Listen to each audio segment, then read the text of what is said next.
What's going on YouTube? I got a quick darkroom tip for you, how to scale your images to save you time and paper.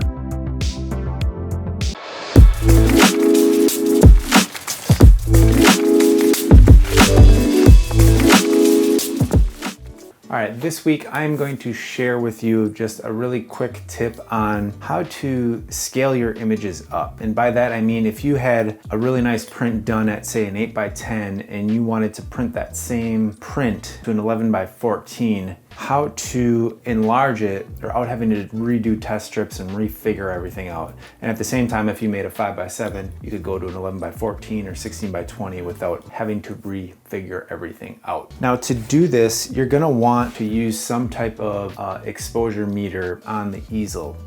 And I've been using this EM10, and it just has a series of LEDs and a numbered dial.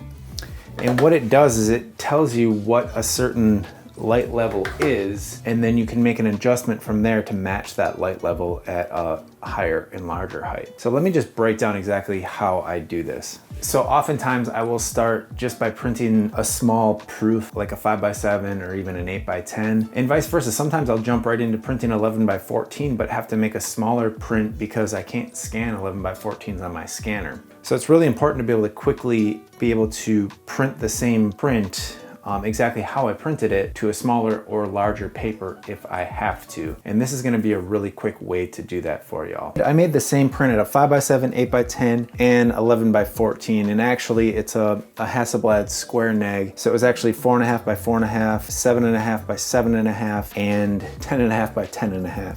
So there was a 1/4 inch border on the short side of the paper. So to start, I had the enlarger at 47, and that gave me a full frame of this negative. So the first thing I'm gonna do is just get it all focused up exactly how I want it, put the filter that I think I want on there, or work through it and figure it out. In this case, I ended up printing with a 3.5 filter. The exposure was 11 seconds and I did a 2-second dodge. But what I did was I used an ND filter as well. And what that allowed me to do, and this will kind of make sense as we go along, I wanted to keep my aperture at f7.1, the sharpest, or f7, the sharpest for this lens. And I could just stop the lens down, but I've found that between the sizes, there's about a stop difference. So I do a lot of printing at 11x14, so I wanted it to be no ND filter at a manageable printing time at about f7 at that height. Like I said, I've found right around one stop between the 4.5x4.5, the 7.5x7.5, and then another stop from the 7.5 to the 10.5, a stop light fall off when I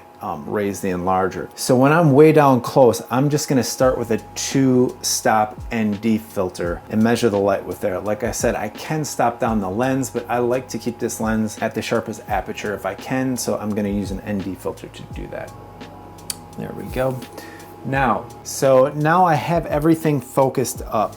And what I'm gonna do is I'm gonna take note of the enlarger height, the filter I'm using, the paper, the developer, and the temperature have to be consistent, as well as the light level. I'm just gonna take the negative out of the carrier. I'm gonna close this down, and then this is just some black craft foam. And you see there's a lot of light spilling out the enlarger, so I just tape this around the enlarger to cut some of the light spill. And then you should also do this without the safe lights on, but I'm just gonna demonstrate it with the safe lights on so you can actually see, because if I turn all the lights off, you won't be able to see anything. So this little meter just takes 2 AA batteries, and you wanna use the filter that you're using. You can see this is how I had it set up, and the little dial is on 20, and I find that 20 on this meter is around where I like it. But when you first put it under here, it's probably not gonna line up to green. So if this red dot's on, that means it's over. The left, that means it's under, and you gotta turn the number up.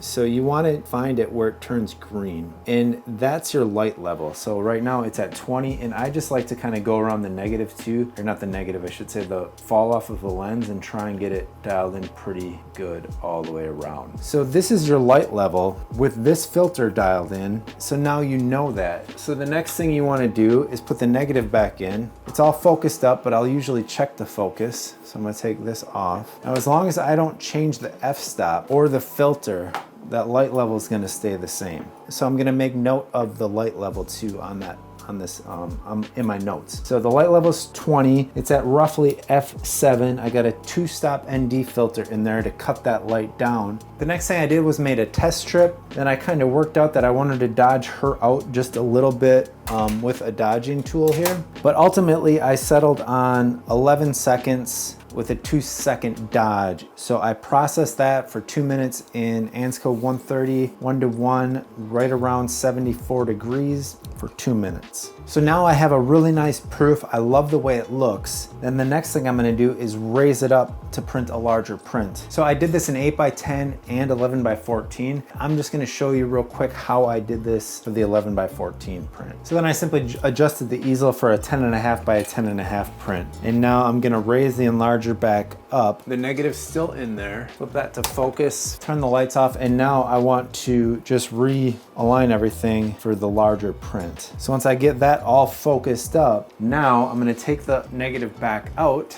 Again, I'm still in that same 3.5 filter. Normally I would switch the safe lights off. In this case, I'm not going to, but I'm gonna put this around here just to block some of that light coming up from the enlarger without the easel in it. And now keep in mind, I have the 2-stop ND filter in there, but like I said, I'm going from 4.5 by 4.5 up 2 sizes to a 10.5 by a 10.5, and it's roughly gonna be 2 stops. So if I take this ND filter out, I'll probably have to adjust the lens just a little bit, but we'll see. So I didn't mess with the, yeah, it's actually right on the money. So it's a little bit off, see? So what I'm going to do is just take the lens and adjust it slightly there.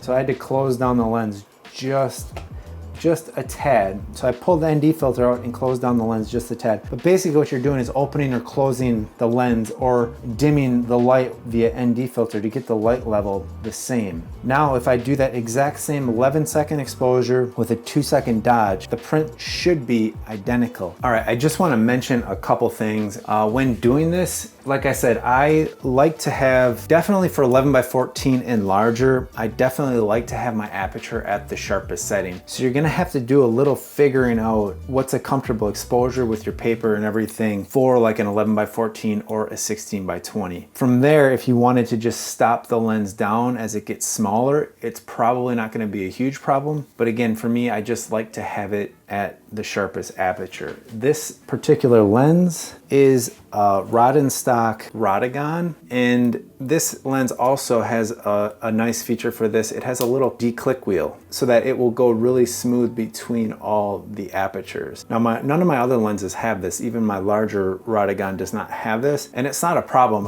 You can still adjust it even with the click stops, like very small adjustments between the f-stops, because you don't have to be on an f-stop. I guess that's the point here. You can just go between them until your light level hits where you need it to hit to give you a consistent exposure with the others. And I am going off of this chart in this book, post exposure, and this lens and my other rod and stock lenses are in here as being very, very good performers. And in it, he's done all these tests, and the optimum f-stop, he says, for this lens is f7. That's why I try and keep it just shy of f8 in that ballpark, and using the ND filters in the way that I just showed you allows me to keep that f-stop at right around f7 or very close to it. But you can, again, you don't need to use an ND filter. You could just stop it down. I could have used, right around f11 and just dialed that same light level in for the 7.5 by 7.5 print, and then I could have used right around f16 and dialed it in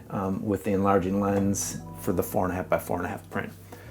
Again, I just like to have it at the sharpest aperture. Don't have to. The other thing is I did use, for the two smaller ones, well, for all of them I used Ilford multi-grade warm tone paper, same developer, same temperature, same time. However, the two smaller prints were both from this 8x10 paper. I cut the 5x7, I cut two 5x7s out of one sheet of 8x10 with my paper cutter here. The 11x14 is from a different box. If you have, if it's much older, if it's a, sometimes just a different lot number, there can be small exposure variances. Now, Ilford's really, really good. These were spot on. I literally just did exactly what I showed you and did the same exact print time, no test prints at all. And the three prints I got are, in my opinion, indistinguishable. So Ilford's really consistent. Now these papers were fairly fresh, like within the last, I want to say 6 to 9 months. But if you have paper that's really old, or you're going from different paper to paper, what you could do is, say, do a test strip at the new height with the same starting exposure, and then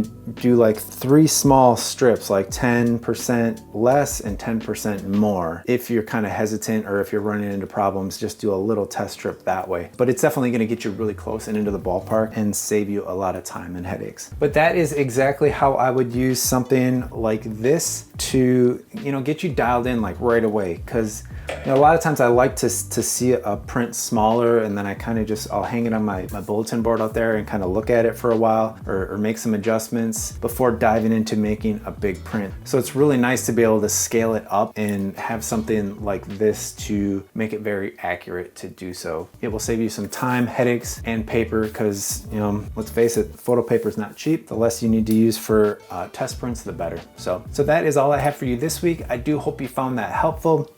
Please let me know in the comments below what you think, and I will see you in the next video.